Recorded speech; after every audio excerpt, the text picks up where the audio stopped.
3 వారాల్లోపు నిర్ణయం తీసుకోండి, లేదంటే కోర్టు ధిక్కరణ కింద చర్యలకు ఉపక్రమిస్తాం.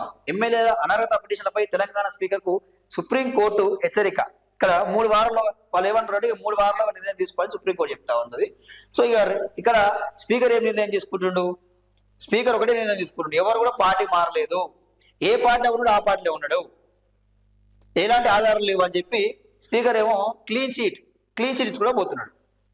ఇక్కడ సుప్రీంకోర్టు ఏమని మీరు తెలుసు స్పీకర్ మీరు 3 వారాల మొత్తం అని తేల్చండి, మీ విచారణ తేల్చండి, తర్వాత మీరు నిర్ణయం తీసుకుంటామని చెప్తా ఉంది. ఇక సుప్రీంకోర్టు ఏం నిర్ణయం తీసుకుంటుందో చూడాల్సిన అవసరం అయితే ఉన్నది. స్పీకరు విచారణ అయిపోయిన తర్వాత సుప్రీంకోర్టు ఏ నిర్ణయం తీసుకుంటుంది? మరి స్పీకర్ తీసుకున్న నిర్ణయానికి కట్టుబడి ఉంటుందా, లేకపోతే అనర్హత వేటు వేస్తుందా, అనర్హత వేటు తప్పదా అనేది వేచి చూడాల్సిన అవసరం అయితే ఉన్నది. ఈ రోజు ఖచ్చితంగా కోర్టు సరైన నిర్ణయం తీసుకోవాలి, సుప్రీంకోర్టు సరైన తీర్పు ఇవ్వాలి.